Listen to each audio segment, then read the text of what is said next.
সম্মানিত উপস্থিতি, এক কঠিন সময়ের মধ্য দিয়ে আমরা নিজেদেরকে অতিবাহিত করছি। নিজেদের অস্তিত্বের প্রমাণ আমাদেরকে করতে হবে। বরাবর মুসলিম জাতি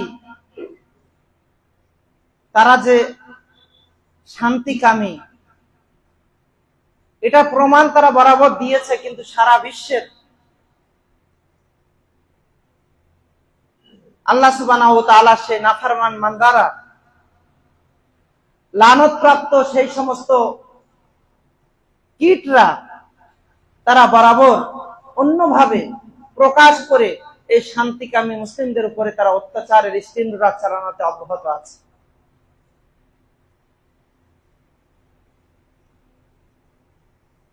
আজ সারা বিশ্বের যে পরিস্থিতি, সেই পরিস্থিতির দিকে নজর উঠালে এটা মনে হয় যে দুনিয়াতে আমরা হয়তো এসেছি অনেক পাপ করে। আমাদের দেশ ভারতবর্ষ, যে দেশকে স্বাধীন করতে আমাদের বাপ দাদারা রক্ত ঝরিয়েছিল, কিন্তু যারা দেশকে স্বাধীন করবে না বলে ইংরেজদের দালালি করেছিল, তারা আজকে বলছে যে মুসলিমদের প্রমাণ করতে হবে যেটা মুসলিমদের অবস্থানের জায়গা। যে সাভারকার সম্পর্কে আমরা প্রত্যেকে অবগত, আন্দামানের সেই কালাপানির সাজা যারা ভোগ করেছে, এখনো পর্যন্ত যদি আল্লাহ সুবহানাহু ওয়া তাআলা আপনাদের তৌফিক দান করেন, তাহলে আন্দামানে অবস্থান করলে বুঝতে পারবেন সেখানে কারা কারা সাজা ভোগ করেছে।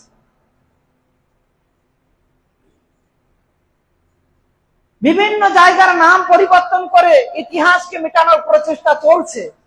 কিন্তু আজকের দিনে দাঁড়িয়েও যদি সমীক্ষা করা হয়, ইংরেজদের বিরুদ্ধে কঠিন লড়াইটা কারা লড়েছিল তার প্রমাণ আজকের দিনেও কোন অন্ধ মানুষকে দিতে হবে না। মানে কোন একজন অন্ধকেও জিজ্ঞাসা করলে সেও বলবে, হ্যাঁ শুনেছি বড়দের কাছ থেকে এই দেশকে স্বাধীন করতে এদের ত্যাগ ছিল।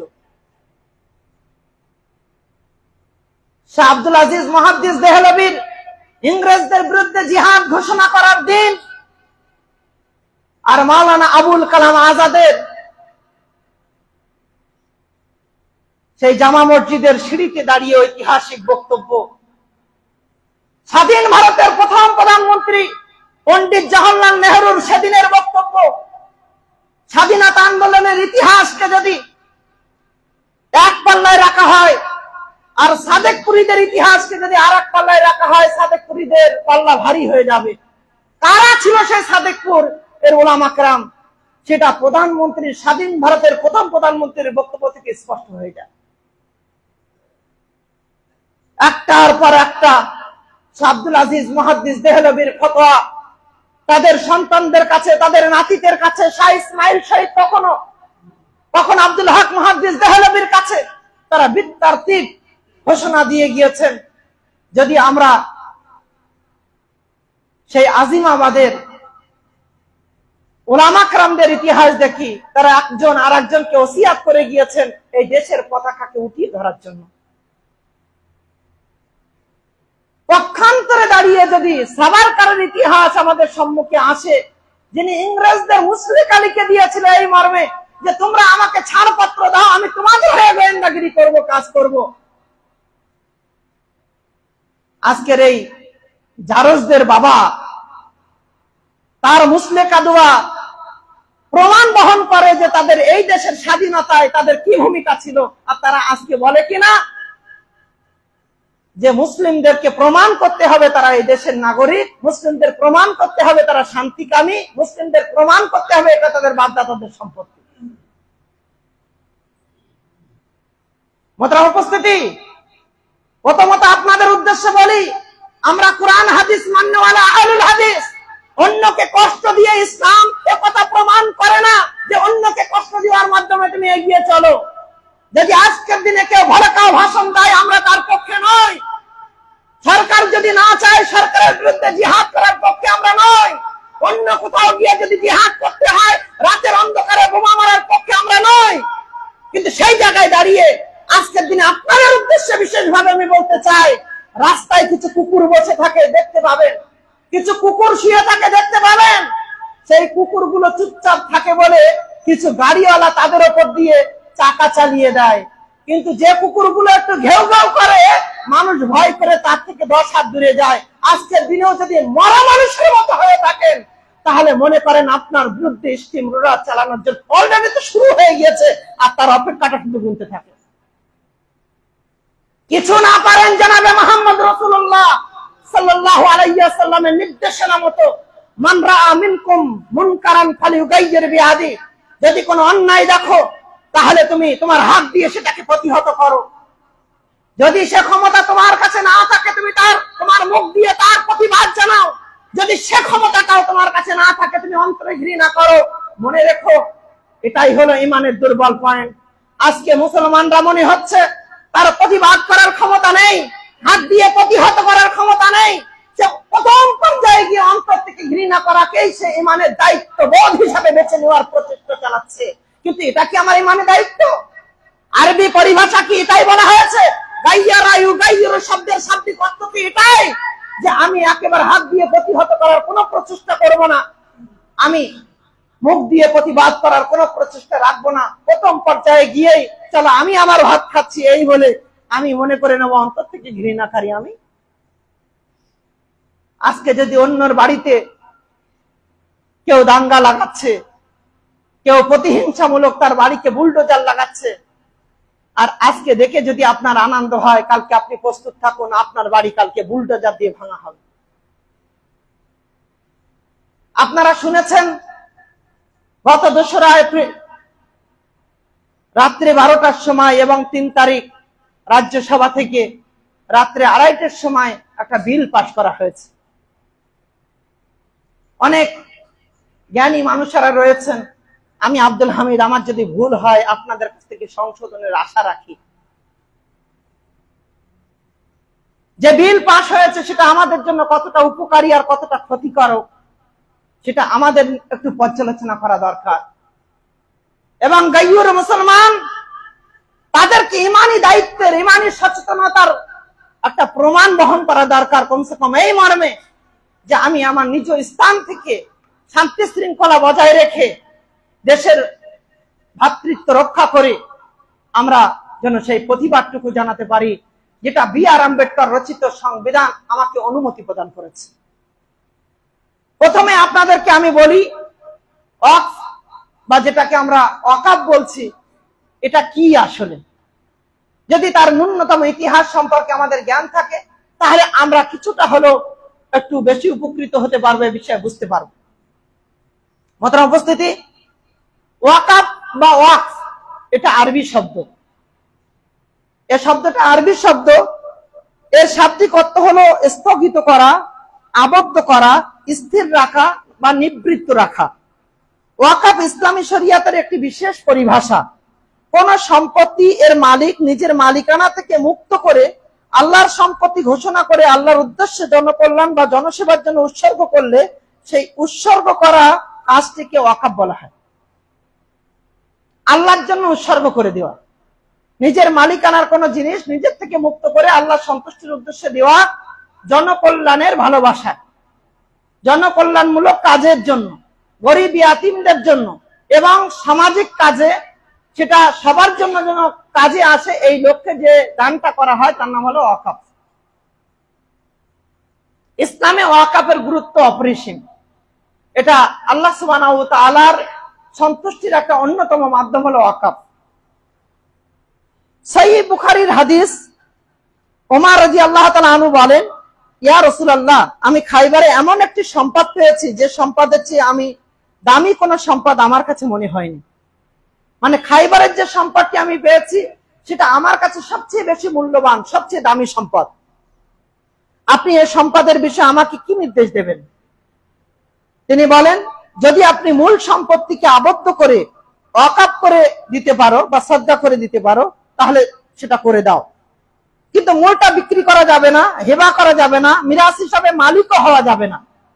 তখন ওমর রাদিয়াল্লাহু তাআলা আনহু এই সম্পদকে গরিব মিসকিন আত্মীয় স্বজন দাস মুক্তি আল্লাহর রাস্তায় প্রতীক এবং মেহমানদের জন্য সদকা করে দিলেন। সহিহ বুখারী সহিহ মুসলিম, বুখারী হাদিস নাম্বার 2586। তাহলে আমরা ওয়াকাফের একটা সংজ্ঞা হাদিসের পরিভাষায় বুঝতে পারলাম। চলেন আরো একটু যদি আগে যাই বুঝতে পারবো। সহিহ মুসলিমের একটি হাদিস আল্লাহ নবী সাল্লাল্লাহু আলাইহি ওয়াসাল্লাম বলেন, ইজা মাতাল ইনসান, যখন কোনো মানুষ মারা যায়, আমরা কি কেউ বেঁচে থাকবো? আমাদের মধ্যে কি কেউ স্থায়িত্ব বেঁচে থাকার জন্য এসেছে? মারা যাব। যখন কোনো মানুষ মারা যায়, ইনকাতা আনহু আমালু, তার সমস্ত আমলের দরজা বন্ধ করে দেওয়া হয়। ইল্লা মিন সালাত,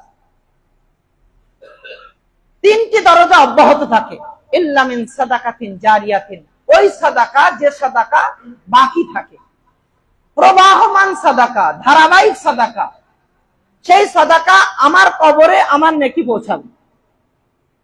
আল্লাহ নবী সাল্লাল্লাহু আলাইহি ওয়াসাল্লামের সাহাবীরা কখনো এসে কথা বলেছেন, আল্লাহ নবী আমার মা আমাকে কিছুই বলে যাননি, আমার মা হঠাৎ মারা গিয়েছেন, আমার মায়ের নামে আমি ওই কুয়াটাকে দান করে দিতে চাচ্ছি, ওয়াকফ করে দিতে চাচ্ছি, আমার মায়ের জন্য সেটা কল্যাণকর হবে তো? আল্লাহ নবী সাল্লাল্লাহু আলাইহি ওয়াসাল্লাম বললেন, হ্যাঁ দান করে দাও। কখনো কোন সাহাবী এসে আল্লাহ নবীকে বলছেন, আল্লাহ নবী আমার বাবা কিছুই বলে যাননি, অমুক খেজুরের বাগানটি আমি আমার বাবার নামে ওয়াকফ করে দিতে চাইছি।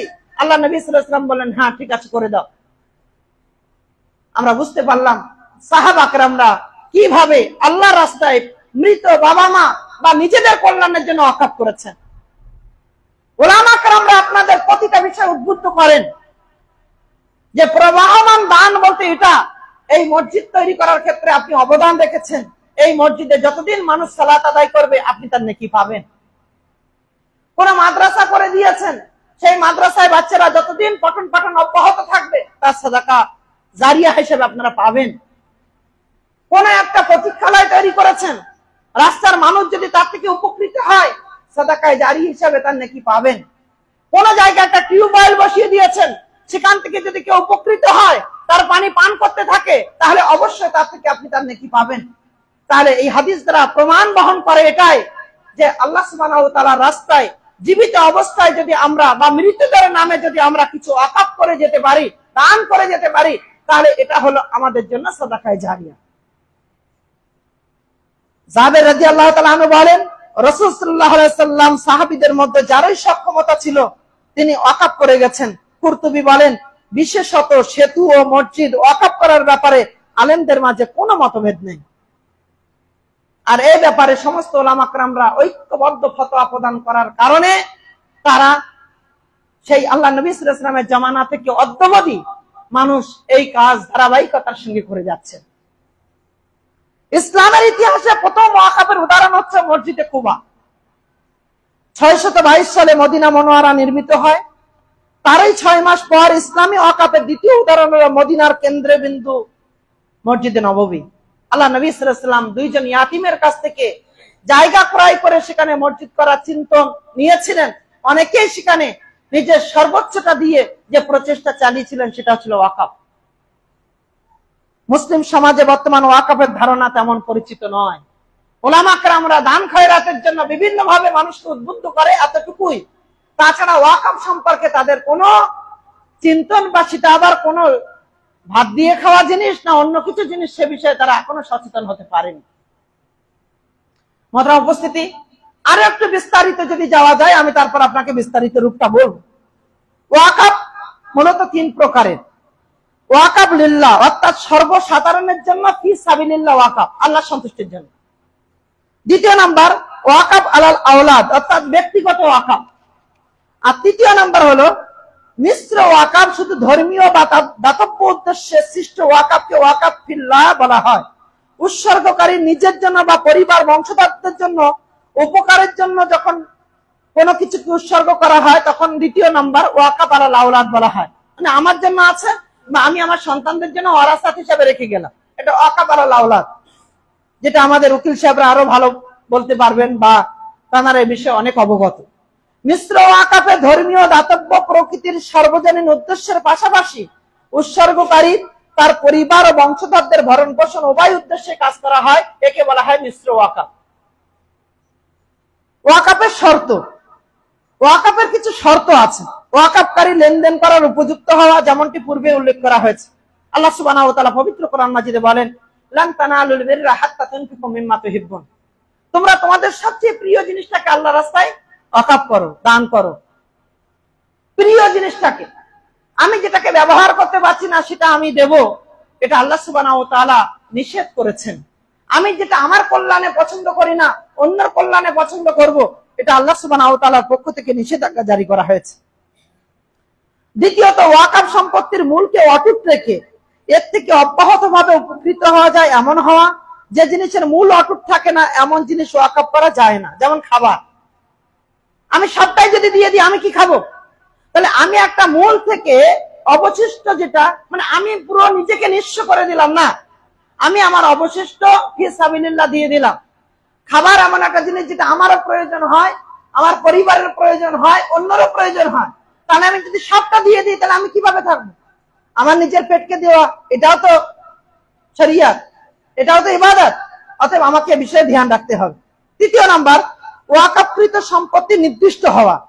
তাই কোন অনির্দিষ্ট সম্পত্তি ওয়াকাফ করা সহি না। এই মাঠের জমি ওয়াকাফ, তুমি তোমার 40 বিঘা জমির মধ্যে থেকে এক বলতে পারো যে আমি এতটা ওয়াকাফ করে দিলাম, এটাও ওইভাবে নয়। নির্দিষ্ট করে আমি অমুক অমুক অমুক জায়গাগুলোকে ফি সাবিলিল্লাহ দিয়ে দিলাম। তাহলে এ ব্যাপারে নির্দিষ্ট হতে হবে, এটা একটা শর্ত। কেউ যদি বলে আমি আমার কোন একটি দাসকে কিংবা আমার কোন একটি বাড়িকে ওয়াকাফ করলাম, হবে না। হ্যাঁ, আমার এতগুলো বাড়ির মধ্যে আমি এই বাড়িটাকে ওয়াকাফ করলাম, আমার এতগুলো দাসের মধ্যে আমি এই দাসকে স্বাধীন করে দিলাম, এটা জায়েজ আছে। কিন্তু অনির্দিষ্ট ভাবে কোনো কিছু বলা এটা জায়েজ নয়। ওয়াকাফ নেকির কাজে হতে হবে, যেমন মসজিদ, সেতু, মিসকিন, পানির উৎস, ইলমি কিতাবপত্র, আত্মীয় স্বজন, এসব ক্ষেত্রে ওয়াকাফের মাল ব্যবহার করা হবে। কেননা ওয়াকাফ দ্বারা উদ্দেশ্য হলো আল্লাহর নৈকট্য হাসিল করা। ওয়াকাফ আমি নিজে ব্যবহার করব না, আমি এই উল্লেখিত জায়গাগুলোতে ওয়াকাফ ব্যবহার করতে পারলে আমি তারা উপকৃত হবে। আর এ বিষয়ে আমাদেরকে খুব বেশি সচেতন থাকতে হবে। মহতরম উপস্থিতি, আর একটু যদি আগে যাওয়া যায়, কয়েকটা বিষয়, যদিও এই বিষয়গুলো আপনারা সবাই জানেন, তারপরও আমি আপনাদের বিষয়গুলো সম্পর্কে এই জন্য বলছি যে আসল কোন জায়গাটায় আমাদের ঘা দেওয়া হয়েছে সেই বিষয়টা আমাদের একটু জানা দরকার, না হলে আমরা এখনো সচেতন হয়নি আর হব না। ওয়াকাফ সহি হওয়ার জন্য অবিলম্বে কার্যকারযোগ্য হওয়ার শর্ত। ওমর রাদিয়াল্লাহু তাআলা আনহু ওসিয়াত করে গেছেন, যদি আমার কিছু হয়ে যায় তাহলে শামহ, তার একটি জমি, সাদাকা, এই বিষয়টি সবাই জেনেছে কিন্তু কেউ তার বিরোধিতা করেন না। তাহলে আমি এক্ষেত্রে আপনাকে বলা যে ওয়াকাফ নির্দিষ্ট করে যাওয়া, আমি মরে গেলে ওয়াকাফ, আমি মরে গেলে অমুকটা যাবে, এটা যেন না হয়, তার সন্তানরা নাও দিতে পারে, আর যদি নাও দেয় সেক্ষেত্রে সে কিন্তু ঋণী থাকবে। অতএব সন্তানদের ডেকে নির্বাচন করে দেওয়া যে আমি মারা যাওয়ার পর এটা তোমাদের নামে, এটা ওখানে দিয়ে দিলাম, এটা ফি সাবিলিল্লাহ করে দিলাম, এটার নাম হলো ওয়াকাফ। ওয়াকাফকারীর মধ্যে কতিপয় শর্ত থাকতে হবে, নতুবা তার ওয়াকাফ জায়েজ হবে না। 1 নম্বর শর্ত, ওয়াকাফকারী দান করার যোগ্য হতে হবে। জবরদখলকারী বা মালিকানা এখন স্থির হয়নি এমন লোকেদের ওয়াকাফ জায়েজ না। আমি লোকের জমি দেখিয়ে দিলাম ওয়াকাফ, তোমার নামে তুমি রেকর্ড করতে পারোনি, বা তুমি কিভাবে সেটাকে নিয়েছিলে, এখন বলছে যে আমি দখল করতে পারছি না তো দান করে দিলাম, না, হবে না। যেটা তোমার নয় সেটা তুমি দান করতে পারো না, যার মালিকানা তোমার নেই তুমি সেটা দিতে পারো না। দ্বিতীয় শর্ত, ওয়াকাফকারী বিবেকবান, জ্ঞান সম্পন্ন হতে হবে। অতএব পাগল, বেকারগ্রস্ত ব্যক্তির ওয়াকাফ শুদ্ধ হবে না। প্রাপ্তবয়স্ক হতে হবে, অতএব শিশুর ওয়াকাফ শুদ্ধ হবে না, চাই সে ভালো মন্দ পার্থক্যকারী হোক বা না হোক। 4, বুদ্ধিমান হতে হবে, অতএব নির্বোধ লোকের ওয়াকাফ শুদ্ধ হবে না। ওয়াকাফকৃত বস্তুর শর্ত। 1 নম্বর, ওয়াকাফকৃত বস্তুর মূল্য থাকতে হবে, যেমন জায়গা জমি ইত্যাদি। এমন একটা জায়গা আমি দান করছি যার কোনো মূল্য নেই, বা এমন কিছু আমি দিতে চাইছি যার কোনো মূল্য নেই, এটা ওয়াকাফ নয়। ওয়াকাফকৃত বস্তু নির্দিষ্ট পরিমাণ জ্ঞাত থাকতে হবে। ওয়াকাফকৃত বস্তু ওয়াকাফের সময় ওয়াকাফকারীর মালিকানায় থাকতে হবে। ওয়াকাফকৃত বস্তু সুনির্দিষ্ট হবে, ইজমালি সম্পত্তি হতে পারবে না। অতএব বহু মানুষের মালিকাধীন কোন বস্তুর একাংশ ওয়াকাফ করা শুদ্ধ হবে না। এমন অনেকগুলো বিষয় যেগুলো আমি জুমার খুতবায় বলতে গেলে আমি আর আসল উদ্দেশ্যের কথা বলতে পারবো না। শুধু মনে রাখুন, গত 4ই আগস্ট কেন্দ্রীয় মন্ত্রী কিরেন রিজিজু লোকসভায় বিলটি পেশ করার পর ওয়াকফ সংশোধনী বিল 2024 যৌথ সংশোধনীয় কমিটিতে পাঠানোর প্রস্তাব করেছিলেন। সবকিছু যদি আমারই হয়, আমি আমার মতো করে নির্বাচন করব। আমি একটা কমিটি গঠন করে দিলাম, তাকে বলে দিলাম আমি এটাই কিন্তু করব, শুধুমাত্র বিরোধিতা না হোক এর জন্য আমি কমিটিটা গঠন করলাম। যতই জগদীপ অম্বিকা হোক আর যে অম্বিকাই হোক না কেন, তার নিয়ত যদি সাফ না থাকে কত মিটিং বসাবে? প্রতিটা মিটিং এ আজ পর্যন্ত আপনারা প্রথমে দেখেছেন যে ইমেলের মাধ্যমে প্রমাণ করতে হবে। মুসলমানরা যদি এতটা ইমেল দেয় তাহলে বুঝতে পারবো যে সংসদীয় কমিটিতে এটা পাস করা সম্ভব হবে না। যখন আমি নিয়ে ছাড়বো, ছাগল কে বাঘ বলছে আমি তোমাকে খাবো, তুমি আমাকে খাবে, তার আমার ত্রুটিটা কি? তোমার অন্যায় করেছো তাই আমি তোমাকে খাবো, ত্রুটিটা কি বলো? ত্রুটিটা এই যে আমি পানি পান করতে এসেছিলাম, তুমি ঘোলা করেছো। বাঘ মশাই, আপনি তো উপরে আছেন, আমি তো নিচে আছি, ঘোলা করলে তো আপনি করবেন, বলছে তাও আমি তোকে খাবো। পরবর্তী পরিণাম কি হলো? মাছরাঙা মাছটা বড় ধরতে পারলো না, তো মাছরাঙা মাছটা গালে নিয়েছিল। তখন আর এক বাবা সাহেব গিয়ে বলছেন, বক সাহেব গিয়ে বলছেন যে ছেড়ে দে, আমি ওকে বাঁচিয়ে নিচ্ছি। মাছরাঙা মুখ থেকে ছেড়ে দিল, বক সাহেব গিলে নিল। এই হলো আমাদের প্রতি ভালোবাসা। কেউ ধরে নাড়াচাড়া দিচ্ছিল আর কেউ গিয়ে সেটাকে পরিপূর্ণ গিলে নিল। গিলে নিয়ে বলছে আমি তোমার খায়ের খা, আমি তোমাকে বাঁচাতে এসেছি, আমি তোমাদেরকে বাঁচাবো। ইতিপূর্বে তোমাদের কেউ বাঁচায়নি, আমরাই একমাত্র তোমাদের খায়ের খা, আমরাই তোমাদেরকে বাঁচাবো। মাত্র উপস্থিতি, এই বিল প্রতিটা রাজ্যে সংসদীয় কমিটির মাধ্যমে আপনারা দেখেছেন। সচেতন মানুষ যারা খবরের কাগজ বা অন্যান্য সোশ্যাল মিডিয়ায় নজর রাখেন, আপনারা জানেন সেখানে কিভাবে প্রতিবাদ হয়েছে। তারপরেও 2 তারিখে ক্ষমতার বলে দীর্ঘ 12 ঘন্টা এ ব্যাপারে আলোচনা পর্যালোচনার পর সমস্ত বিপক্ষের বিরোধিতার পরেও, আর বিরোধীদের মধ্যেও তো অনেকে রয়েছেন সুপারস্তম্ভ, অন্তর থেকে মুখে না বললে ভিতর থেকে তো আরএসএস এর চিন্তন নিয়ে তারা চলে, তাদের মাধ্যমে এটা পাশ হয়ে গিয়েছে। এবং গত 3 তারিখেও রাজ্যসভায় রাত্রিবেলায় 2:30টার সময় পাশ হয়ে গিয়েছে। মাত্র 2 দিনের মাথায় 3য় দিন রাষ্ট্রপতি সিগনেচার করতে দেরি করেননি, শ্রীমতী দ্রৌপদী মুর্মু তিনিও সিগনেচার করে দিয়েছেন এবং সেটা আইনে পরিণত হয়ে গিয়েছে। পরিণাম কি হয়েছে? আমাদের সম্মানিত বিভিন্ন রাজ্যের মুখ্যমন্ত্রীগণ, তার মধ্যে বিশেষ করে আমি আর নাম বলতে চাই না, আপনারা অবগত আছেন যে অ্যাকশন শুরু করে দিয়েছেন, কাগজ দেখাও, ওয়াকফ প্রমাণ করো। আমাদের বাপ দাদাদের রেখে যাওয়া ঘোড়ারাসের ইতিহাস বেশ কিছুদিন ধরে চর্চিত। আমি আপনাদেরকে একটা ইতিহাস একত্রিত করে বলার চেষ্টা করেছি এবং ইতিহাস সম্পর্কে আমি যতটুকু অবগত হয়েছি, এই ইতিহাস মিথ্যা নয়, ইতিহাসের সত্যতা কিছু বোঝা যাচ্ছে। তৎকালীন সময়ে 800 খ্রিস্টাব্দের সময়ে, 800 খ্রিস্টাব্দ নয়, বাংলা 809 সালে, সেই সময়ে মিনাজউদ্দিনের এই এলাকার অধিকৃত যে জমি, পরবর্তীতে যখন 1964 সালের শেষ তার বংশধর চলে যাচ্ছেন, তাদের রেখে যাওয়া সম্পত্তি ঘোড়ারাসের বুকে কিছুটা অন্যান্য নামে রেকর্ড হলেও এই ঘোড়ারাসের মূল একটা সম্পত্তি যেটা ওয়াকফ হিসাবে স্বীকৃতি লাভ করে আছে। আজকে তার কাগজ আপনি কোথা থেকে পাবেন? আমাদের পূর্বপুরুষ, আমাদের বাপদাদা কেউ এই জমিকে ফি সাবিলিল্লাহ দিয়ে গিয়েছেন। আজকে অত্র এলাকার মানুষ বিভিন্ন ভাবে উপকৃত হতে পারছে না পারছে, কিন্তু আমাদের কিছু না হোক আমাদের বাপদাদাদের কবরস্থান সেখানে দেওয়া হচ্ছে। আমরাও মারা গেলে হয়তো আমাদের কবর সেখানে খোদাই করা হবে। এ জমিন আমাদের বাপদাদাদের রেখে যাওয়া সম্পত্তিতে আমাদের কবরস্থানও দেওয়া হচ্ছে। সেখান থেকে উঠে আমরা কিয়ামতের দিন হাসরের ময়দানে একত্রিত হব।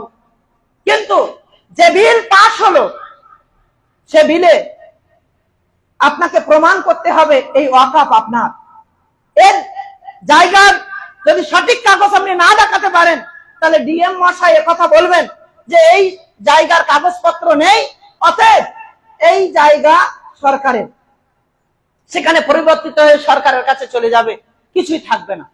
কে দখল করলো, কে খাচ্ছে, ওটা পরের কথা। আজকের দিনে যদি দেখেন, মূল সম্পত্তির 9,40,000 একর, অর্থাৎ 28,43,500 বিঘা মুসলিমদের সম্পত্তি আছে। 28,43,500 বিঘা সম্পত্তি, যেটা বলা যেতে পারে রেলের পরে, প্রতিরক্ষার পরে আমাদের সম্পত্তি। কেউ কেউ বলছেন যে প্রতিরক্ষার চেয়ে বেশি, না, রেলের পরে, প্রতিরক্ষার পরে সবচেয়ে বেশি সম্পত্তি হলো এই মুসলিমদের ওয়াকফ সম্পত্তি। সেখানে চলে গেল নজর, যে কোনো মূল্যে সেটাকে দখল করতে হবে। মোহতারাম উপস্থিতি, এই মসজিদ যতগুলো আছে সব মসজিদ গুলো হলো ওয়াকফের মসজিদ। ঘোড়ারাস সালাফিয়া মাদ্রাসার এত্র এলাকার মানুষকে আমি ধন্যবাদ জানাচ্ছি, কিন্তু ধন্যবাদ জানানোর অর্থ এটা নয় যে আপনি এখন ঘুমিয়ে থাকবেন। যে ঘোড়ারাসের মানুষ সচেতনতার সঙ্গে তারা এই মাদ্রাসার সম্পত্তিকে মাদ্রাসার নামে নামকরণ করেছেন, কিন্তু এমন অনেক মসজিদ আছে যেখানে গড়ে উঠেছে, সেটা কিন্তু দানকৃত মসজিদ, যার কাগজ আজও নেই। তো তার কাগজ না থাকার কারণে সেই মসজিদ কিন্তু আগামী দিন আর মসজিদ থাকবে না, যে সেই কবরস্থান কিন্তু আগামী দিন কবরস্থান থাকবে না। আপনি যদি বলেন যে আপনি এমন এলাকায় বসবাস করছেন যে আপনি অনেক মজবুত জায়গা আছেন, কানুন যখন কানুনে রূপান্তরিত হয়েছে, তখন কিন্তু আপনার কোন শক্তি কাজে আসবে না। বিভিন্ন ভাবে আপনার উপরে অপবাদ দিয়ে, বিভিন্ন ভাবে দাঙ্গা লাগিয়ে, মানে অপ্রীতিকর পরিবেশ তৈরি করে, বিশৃঙ্খলা তৈরি করে এই সমাজে অন্যরকম চিন্তন এনে দিয়ে সবটা দখল করে নেওয়া হবে, এটা সময়ের অপেক্ষা। মোহতারাম উপস্থিতি, আমি আপনাদেরকে শুধু একথা বলতে চাই, আজ আমাদের বাপদাদারা কতটা রেখে গিয়েছে সেটা পরের কথা। রাসূল সাল্লাল্লাহু আলাইহি ওয়াসাল্লামের জামানা থেকে যদি আমরা এই দানকৃত জমির পরিমাণ দেখি, দুটো একটা নমুনা শুধু আমি আপনাদেরকে বলছি। কখনো হাজী মোহাম্মদ মুহসিনের ওয়াকফ এস্টেট আপনারা শুনেছেন, কখনো আমাদের পূর্ববর্তী মোগলিয়াদের বিরাট চিন্তনের ইতিহাস শুনেছেন, কখনো 1911 সালে যখন রাজধানী পরিবর্তন হয়ে দিল্লি যাচ্ছে, তখনও আমাদের রেখে যাওয়া বাপদাদাদের বিশাল সম্পত্তির পরিমাণ আপনারা শুনেছেন। সব তাই আমাদের কল্যাণে, সমাজের কল্যাণে হতে পারে। কখনো কোন সরকার আমাদের ভালোবাসেনি, তারা তার থেকে লভ্যাংশ উঠিয়েছে, সেটা তাদের ব্যক্তিগত ব্যাপার যে তারা এ ব্যাপারে অন্যায় করেছে। কিন্তু আজকে যেটা হতে চলেছে, সেটা যে এতদিন অন্যায় ভাবে অন্যরা ব্যবহার করে তারা নিজেদের পেট ভরেছিল, কিন্তু এখন যেটা হতে চলেছে সেটা হলো এই আপনাদের না, এটাই প্রমাণিত হবে। এখন আপনি বলবেন ছিল তাও উপকার পায়নি, আর না থেকে উপকার আর কি আছে?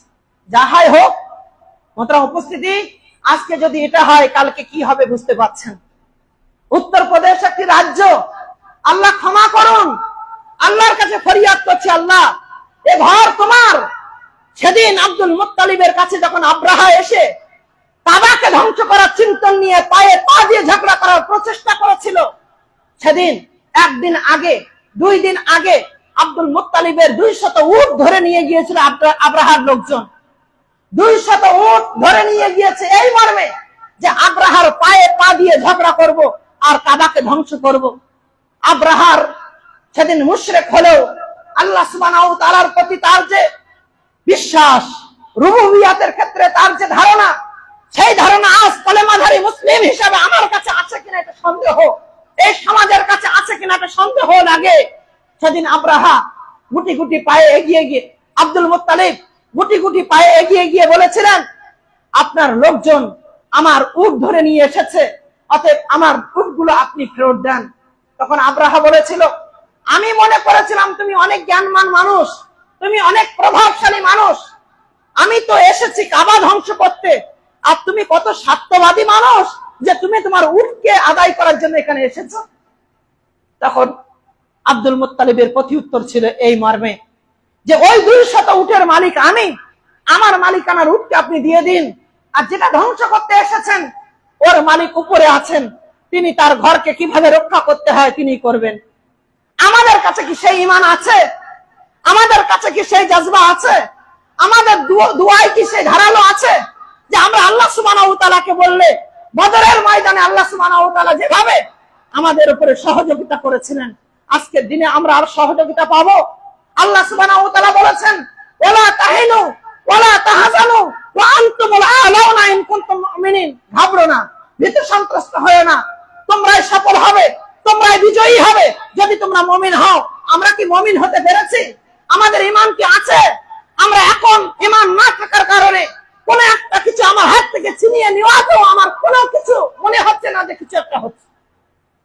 তার মানে এটা নয় যে আমি রাস্তা অবরোধ করতে বলছি, তার মানে এটা নয় যে আমি কোথাও টায়ার চালাতে বলছি, তার মানে এটা নয় যে আমি কোথাও হামলা করতে বলছি। না, এটা আহলুল হাদিসদের চিন্তন হতে পারে না। কিন্তু আমি আমার সাধ্য মতো মানববন্ধনের মাধ্যমে, আমি আমার সাধ্য মতো লিখিত দরখাস্তের মাধ্যমে, আমি আমার সাধ্য মতো প্রতিবাদ যদি করতে পারি, তাহলে ইনশাআল্লাহ আমি কিছু না পারি যদি দোয়া করি আল্লাহর কাছে, আমি কিছু না পারি আমার আমলের পরিবর্তন যদি করতে পারি, আমি যদি কিছু না পারি আল্লাহ সুবহানাহু ওয়া তাআলার কাছে যদি আমি ফিরে আসতে পারি, তাহলে নিশ্চিত আল্লাহ আমার আপনার আওয়াজকে শুনবেন এবং শোনার পরে ইনশাআল্লাহুল আজিজ সেই শান্তি কামিতাই আমাদেরকে ফিরিয়ে দেবেন ইনশাআল্লাহ। আমরা কি পারবো? নামাজ বেনামাজি হয়ে জামশেদ মজুমদারের একটা কথা নিয়ে বিরাট উত্তাল হয়ে গিয়েছে। মূর্খ, জানে না, বোঝে না, নামাজ না পড়ে প্রতিবাদ করে ইসলামের কোনো কিছু নেই। প্রতিবাদ করতে গিয়ে কি হবে? তোমার কথার পরিবর্তন তখনই হবে, সবকিছুর ব্রেনের পরিবর্তন তো উপর থেকে হয়। তুমি তার কাছে চাইছো, তার নির্দেশনাকে তুমি মানো না, তাহলে তোমার কথার আসর কিভাবে হতে পারে? আল্লাহ তাদের ব্রেনের পরিবর্তন কিভাবে করবেন? কেন করবেন? তোমরা যদি দিন থেকে সরে যাও, তোমরা যদি কোরআন থেকে সরে যাও, তোমরা যদি হাদিস থেকে সরে যাও, তাহলে তো তোমাদের মৃত্যু কুকুর ছাগলের মতো হবে। এটাই তো সত্য কথা। সেখানে তুমি আসতে পারছো না কেন? সেখানে তুমি ফিরছো না কেন? তারপরেও বলছে আপনার ইমানি জজবা দিয়ে, আপনার ইমান আছে, আপনি কালেমায়ে লা ইলাহা ইল্লাল্লাহ বিশ্বাস করেছেন, অতএব কালেমায়ে লা ইলাহা ইল্লাল্লাহর দাবি মেনে আপনি নিজ নিজ স্থান থেকে কমসে কম ইমানের পরিচয় বহন করুন, আপনি প্রতিবাদ করুন আপনার সাধ্য মতো। তবে আবারও বলছি, জুমার খুতবাতে বলছি, যারা দেখছেন তাদের উদ্দেশ্য বলছি, আবেগ দিয়ে কোনো কাজ হবে না। নিয়ন্ত্রণ, নিজের নফসের নিয়ন্ত্রণ নিজের উপরে রাখতে হবে এবং সাধ্য মতো শান্তি শৃঙ্খলা বজায় রেখে যদি আপনি এগিয়ে যেতে পারেন, কৃষক বিল যদি বাতিল হতে পারে, তাহলে ইনশাআল্লাহ আমরা ঐক্যবদ্ধভাবে প্রচেষ্টা করলে আমরা পারবো ইনশাআল্লাহ। পারবো ইনশাআল্লাহ। তার জন্য কি দরকার? নিজের পাপাচারকে আগে ছাড়তে হবে, আল্লাহর কাছে ফরিয়াদ করতে হবে এবং ময়দানে ঝাঁপিয়ে পড়তে হবে। ইনশাআল্লাহুল আজিজ আল্লাহর পক্ষ থেকে আমাদের উপরে মাদাদ আসবেই আসবে ইনশাআল্লাহ। আমরা আশা করি আল্লাহ তুমি আমাদের তৌফিক দান করো, আমিন। মোহতারাম উপস্থিতি, সময় সংক্ষেপ, শুধু দুটো একটা নমুনার কথা বলি। আজকে কোন কারোর নজর পড়ে গেলেই যে মনে করবেন সেটা তার এইভাবে হতে পারে না। জনাবে মুহাম্মদ রাসূলুল্লাহর জামানায় সাহাবা کرامদের ওয়াকাফ, তার একটি নমুনা আপনারা দেখার চেষ্টা করুন। ইবনে উমর রাদিয়াল্লাহু তাআলা আনহু বর্ণনা করছেন, আবু বকর সিদ্দিক রাদিয়াল্লাহু তাআলা আনহু যখন হিজরত ইসলাম গ্রহণ করেছেন, সেদিন আবু বকর রাদিয়াল্লাহু তাআলা আনহুর কাছে 40,000 দিরহাম ছিল। অতএব 2017 ভারতীয় মুদ্রার হিসাব 55,60,000 টাকা সেদিন আবু বকর সিদ্দিক রাদিয়াল্লাহু তাআলা আনহুর কাছে ছিল।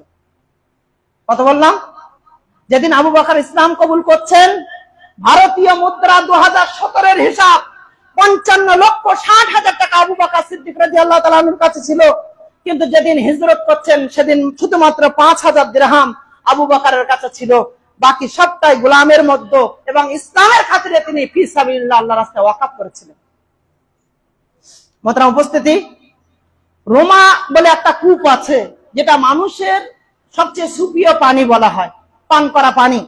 সেই রোমা কূপ ওসমান রাদিয়াল্লাহু তাআলা আনহু 35,000 দিরহাম অর্থাৎ 48,65,000 টাকায় ক্রয় করে ফি সাবিলিল্লাহ ওয়াকফ করেছিলেন ওসমান রাদিয়াল্লাহু তাআলা আনহু। তালহা রাদিয়াল্লাহু তাআলা আনহু ওসমান রাদিয়াল্লাহু তাআলা আনহুর কাছ থেকে কর্জ নিয়েছিলেন এবং কতটা দিনের জন্য তাদের আপ্রাণ চেষ্টা ছিল। 70 লক্ষ টাকা সেদিন কর্জের পরিমাণটা ছিল 70 লক্ষ টাকা। ওসমান রাদিয়াল্লাহু তাআলা আনহু তালহা রাদিয়াল্লাহু তাআলা আনহুকে সে কর্জ মাফ করে দিয়েছিলেন। পরবর্তীতে তালহা রাদিয়াল্লাহু তাআলা আনহু মুসলিম উম্মাহর জন্য তার মালটাকে ওয়াকফ করে দিয়েছিলেন। মোহতারাম উপস্থিতি, যদি আরো এগিয়ে যাওয়া যায়, তাবুক যুদ্ধের নাম শুনেছেন? তাবুক যুদ্ধে উসমান রাদিয়াল্লাহু তাআলা আনহু তার যত মাল ধন সম্পদ ছিল সমস্ত মাল ধন সম্পদের 3 ভাগের 1 ভাগ তিনি আল্লাহর রাস্তায় দান করেছিলেন। 940টি উট, 60টি ঘোড়া এবং 10,000 দিনার দান করেছিলেন। 15,33,10,000 টাকা আল্লাহর রাস্তায় তিনি সেদিন দান করেছিলেন তাবুকের যুদ্ধে। কত বললাম? 15,33,10,000 টাকা। এখানে শেষ নয়, আরো এগিয়ে চলেন। একজন ধনী সাহাবী, যার নাম শুনেছেন আব্দুর রহমান বিন আউফ, যিনি জান্নাতি সাহাবী। আল্লাহ নবীকে বলছিলেন, আল্লাহ নবী, 4 জন খলিফায়ে রাশিদিনের পরেই মনে করেছিলাম আমার নাম আসবে, কি কারণ আমার নাম আসলো না, একটু দেরি হয়ে গেল। আল্লাহ নবী বলছেন, মনে হয় তোমার মাল তোমাকে একটু পিছিয়ে দিয়েছে। সেদিন আব্দুর রহমান বিন আউফ বলছেন, আমি আমার মাল ধন সম্পদের বেশিরভাগটা ফি সাবিলিল্লাহ করে দিলাম। সেটা ছিল পরে, তার আগের দানটা একবার দেখেন। আব্দুর রহমান বিন আউফ তাবুক যুদ্ধে 8,000 দিনার অর্থাৎ 12,25,00,000 টাকা ওয়াকফ করেছিলেন। তিনি তার একটি জমি 61 কোটি টাকায় বিক্রি করে সবটাই ওয়াকফ করে দিয়েছিলেন। কে? আব্দুর রহমান বিন আউফ। এছাড়া 40,000 দিরহাম, 56 লক্ষ টাকা যারা মুহাজির ছিল তাদের জন্য, এবং 500 ঘোড়া, 1500টি উট দান করেছিলেন যারা বদরি সাহাবী ছিল আর আম্মাজানদের জন্য তিনি হাদিয়া স্বরূপ তাদের উপরে ওয়াকফ করেছিলেন। এই নয়, 62 লক্ষ টাকা হাদিয়া করেছিলেন এবং 200 আউকিয়া অর্থাৎ 10 কোটি টাকা সেদিন তিনি আল্লাহ রাস্তায় ফি সাবিলিল্লাহ ওয়াকফ করেছিলেন। এখানে শেষ নয়, এত সাহাবা کرامদের একটা দুটো নমুনা দেখালাম আমি। এর পরবর্তীতে তাবিঈদের জমানা, তাবা তাবিঈনদের জমানা, এক যুগ কেটে গেল। পরবর্তীতে এখনো পর্যন্ত দেখছি আমাদের বাপ-দাদারা হয়তো সচেতন নয়, আপনারা সচেতন হতে পারেন, কিন্তু অনেক জায়গায় এখনো পর্যন্ত ফি সাবিলিল্লাহ দান করে দিচ্ছেন। ডিরেক্টলি বলছে ওয়াকফ করে দিলাম। সেই ওয়াকফ সম্পত্তিগুলো আজকে কেউ যদি ছিনিয়ে নেয় আমাদের সম্পত্তি, তারপরেও যদি আমরা চুপচাপ বসে থাকি, তাহলে আমাদের কি হতে পারে, কি অবস্থা হবে? মোহতারাম উপস্থিতি, এই যে চিন্তন, এই চিন্তনটা অত্যন্ত নোংরা চিন্তন। যারা এখনো মনে করছেন যে না আমাদের কিছু উপকার হবে, সেফটি হবে, শুধু দুটো একটা নমুনা আপনি মনে করুন। 3 তারিখে রাত্রে রাজ্যসভায় বিল পেশ হয়েছে। মাত্র 3 দিনের মাথায় যখন রাষ্ট্রপতি সিগনেচার করেছে, গতকালকের সমীক্ষা দেখেন, উত্তরপ্রদেশের মাদ্রাসাগুলোতে গিয়ে যদি নিচের তলার বিল্ডিং এর প্রপোজাল পেশ করতে পেরেছে, উপরতলাকে সিল করে দিয়েছে যে উপরতলার বিল্ডিং পাস করা হয়নি, তাই উপরতলা সিল। মসজিদগুলোকে সিল লাগানোর, এক্ষুনি সিল লাগালে বড় আন্দোলন হবে, কিন্তু মুখের কথায় তারা স্পষ্ট করে বলতে চাচ্ছে ক্ষণক্ষণের মধ্যে তাদের হাত থেকে ছিনিয়ে নেওয়া হবে। এটাই তাদের ভালোবাসার চিন্তন? এটা কি ভালোবাসা হতে পারে? বিভিন্ন রকম প্রলোভন যদি দেখানো হয়, সেই জায়গায় দাঁড়িয়ে আমরা এই কথা নিশ্চিতভাবে বলতে পারি, যতটুকু এ ব্যাপারে অবগত হয়েছি আমরা নিশ্চিতভাবে বলতে পারি, এই জমিনের কোনো অংশ আমাদের জন্য ছেড়ে রাখা হবে না। সবটাই নিয়ে ধনীদের মধ্যে বিলি বন্টন করে দেওয়া হবে। আল্লাহর রাস্তে আপনাদের কাছে বলছি, আল্লাহর রাস্তে আপনাদেরকে বলছি, কিছু না পারেন আল্লাহর কাছে ফরিয়াদ করুন। আপনি আপনার সাধ্যমতো শান্তি শৃঙ্খলা বজায় রেখে, হিন্দু ভাইয়েরা খারাপ নয়, হিন্দু ভাইয়েরা খারাপ নয়, তাদের চিন্তনের পরিবর্তন করা হচ্ছে। অর্জিত জ্ঞানের মাধ্যমে অনেক কিছু খারাপ কিছু করে দেওয়া হয়। আপনারা জানেন মায়ানমারে যখন বুদ্ধিস্টরা তাদের চিন্তন ঢুকিয়ে দিল মুসলিমদেরকে মারতে পারলে স্বর্গে যাবে, তখন একদল মারার জন্য এগিয়ে আসলো। কিন্তু কোন ধর্ম কি কথা বলে যে কাউকে মারার মাধ্যমে তুমি উপকৃত হতে পারবে? না, এই অর্জিত জ্ঞান তাকে খারাপ করেছে। আজকে যে চিন্তন দিয়ে দেওয়া হচ্ছে, কোনো এজেন্ডা নেই, কোনো কিছু নেই, শুধুমাত্র এই চিন্তন দিয়ে বিভাজনের রাজনীতি করা, বিভাজন তৈরি করা এবং একটা রাষ্ট্র তৈরি করব, এই নামে রাষ্ট্র হবে, এইভাবে আমরা এগিয়ে যেতে চাই, অমুকদেরকে উৎখাত করতে চাই। বড় বড় বিরোধী দলনেতারা, বড় বড় রাজনীতিবিদরা তারা এইভাবে মুসলিমদের বিরুদ্ধে বিদ্বেষ উগরে দিতে পারে? এটা কি সম্ভব? এই গণতান্ত্রিক ভারতবর্ষে বি.আর. আম্বেদকর রচিত সংবিধানের পরিবর্তন এখনো হয়নি, তার আগে সবকিছু আমাদেরকে দেখতে হচ্ছে। তাহলে আগামী দিন কি হবে, কি হতে চলেছে?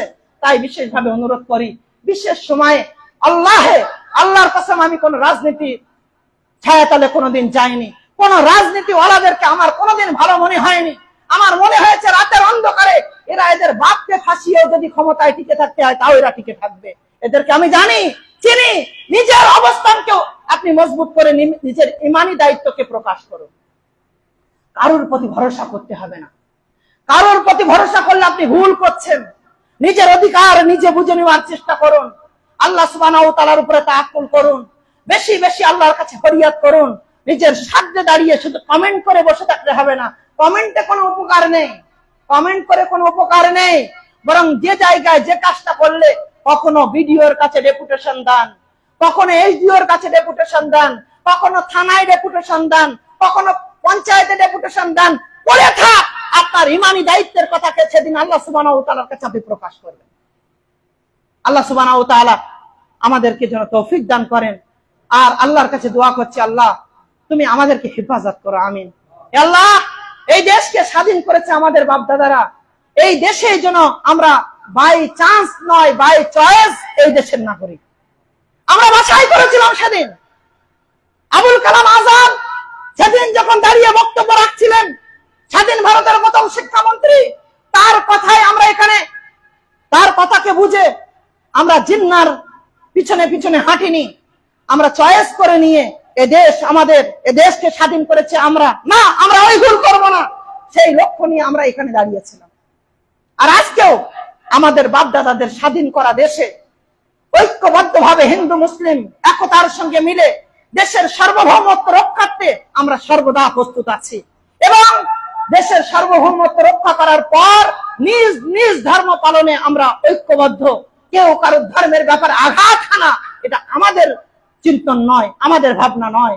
যদি কোনো কেউ অজ্ঞতাবশত কিছু করে, তার জন্য ইসলামের বদনামি যদি কেউ করে, আমি বলবো সেও অজ্ঞ। সেই জায়গায় দাঁড়িয়ে আসুন আমরা হিন্দু মুসলিম এবং বিভিন্ন সম্প্রদায়ের মানুষ এক হয়ে এক প্ল্যাটফর্মে দাঁড়িয়ে আমরা সঠিক কিছু বিষয়ে আমরা আন্দোলন করি এবং প্রতিবাদ গড়ে তুলি। আর আজকের দিনে দাঁড়িয়ে আমরা আমাদের সবকিছু মাসলাকি ইখতিলাফকে, বিভেদ, সব বিভেদকে ভুলে গিয়ে আমরা কালেমা লা ইলাহা ইল্লাল্লাহ ঝান্ডা তলে একত্রিত হয়ে আমরা যেন কোরআন এবং সহিহ সুন্নাহর পথ ধরে আমরা যেন এই রকম আন্দোলনে শামিল হতে পারি। আমাদের এই চিন্তন হোক, এই রকম চিন্তন নিয়ে যেন আমরা এগিয়ে যেতে পারি। আল্লাহ তৌফিক দান করো, আমিন। আল্লাহ আমরা আমাদের ইমানি দায়িত্বকে কমসে কম যেন প্রমাণ করতে পারি। আল্লাহ তৌফিক দান করো, আমিন। আল্লাহ তুমি আমাদের প্রত্যেককে কবুল করো, আমিন। আল্লাহ এই জমিনে জন্মগ্রহণ করেছি, ইমানের হালাতে এই জমিনেই যেন মৃত্যুবরণ করতে পারি। কিয়ামতের দিন এই জমিন থেকে উঠে যেন হাসরের ময়দানে গিয়ে সফল হতে পারি। আল্লাহ তৌফিক দান করো, আমিন। আল্লাহ আমরা আর কয়েকদিন থাকবো, আগামী প্রজন্মের জন্য আল্লাহ তুমি ভালো কিছু তৌফিক দান করো, আমিন। হিংসা মুক্ত এক জীবন যাপন, সুন্দর ব্যবস্থাপনায় এই ভারতের জিডিপি মজবুত করতে যা কিছু প্রয়োজন আল্লাহ সেই চিন্তন তুমি আমাদেরকে দান করো, আমিন। হিংসা মুক্ত একটা সমাজ যেন আমরা দেখতে পাই। আল্লাহ তৌফিক দান করো, আমিন। আল্লাহ আমাদের পূর্বে যারা মারা গিয়েছেন আল্লাহ তাদের কবরকে তুমি সংরক্ষণ করা, আল্লাহ তোমার কাছে ছেড়ে দিলাম। তুমি তাদের কবরকে কিভাবে সংরক্ষণ করতে হয় আল্লাহ তুমি সেটা করো। এবং আমাদের প্রতি আল্লাহ তোমার দয়া, তোমার রহমত, তোমার বরকত দিয়ে আল্লাহ তুমি আমাদের উপরে তোমার দয়াকে দান করো, আমিন।